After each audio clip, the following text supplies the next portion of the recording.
നമ്മുടെ ഫോണിൽ ആകപ്പാടെ കിട്ടുന്ന 1.5 GB അല്ലെങ്കിൽ 2 GB ഒക്കെ കാർന്ന് തിന്നുന്ന ഒരു സൂത്രം നമ്മുടെ പ്ലേ സ്റ്റോറിലുണ്ട്. ഈ പ്ലേ സ്റ്റോറിലുള്ള സെറ്റിങ്സാണ് നമ്മുടെ ഡാറ്റ പെട്ടെന്ന് തീർക്കുന്നത്. അതെങ്ങനെ നമുക്ക് ശരിയാക്കാം?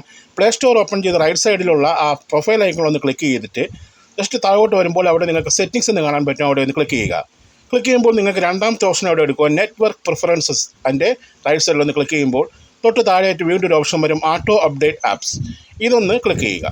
ഇത് ക്ലിക്ക് ചെയ്തതിന് ശേഷം നിങ്ങളുടെ ഫോണിൽ ഇത് മുകളിൽ അപ്ഡേറ്റ് ഓൾ ഓവർ വൈഫൈ എന്നുള്ളതൊക്കെ മറ്റേ ഏറ്റവും താഴെയുള്ള ഡോൺ ആട്ടോ അപ്ഡേറ്റ്സ് എന്നുള്ളത് ആക്കി മാറ്റുക. ഡോൺ ആട്ടോ അപ്ഡേറ്റ് ആപ്സ് ഇങ്ങനെ ചെയ്ത് കഴിഞ്ഞാൽ ആപ്പുകളൊന്നും അപ്ഡേറ്റ് ആവത്തില്ല. അതുപോലെ ഓട്ടോ പ്ലേ വീഡിയോസ്, അതും നിങ്ങൾ ഡോണ്ട് ആട്ടോ പ്ലേ വീഡിയോസ് എന്നുള്ളതാക്കുക. ഡോണ്ട് ആട്ടോ പ്ലേ വീഡിയോസ് ഓക്കെ കൊടുക്കുക. ഇത്രയും ചെയ്ത് കഴിഞ്ഞാൽ ഓട്ടോമാറ്റിക്കായിട്ട് അപ്ഡേറ്റ് ആവുന്നത് കൊണ്ടാണ് നമ്മളറിയാതെ ഡാറ്റ എല്ലാം പെട്ടെന്ന് അങ്ങ് പോകും. അതുപോലെ ഫോണിലുള്ള വീഡിയോ എല്ലാം നമ്മൾ ക്ലിക്ക് ചെയ്യാതെ തന്നെ അത് ഓട്ടോമാറ്റിക്കായിട്ട് ഓൺ ആകുമ്പോഴും ഡാറ്റ എല്ലാം പോകും. വീഡിയോ ഇഷ്ടപ്പെട്ടെങ്കിൽ സബ്സ്ക്രൈബ് ചെയ്യുക, ഫോളോ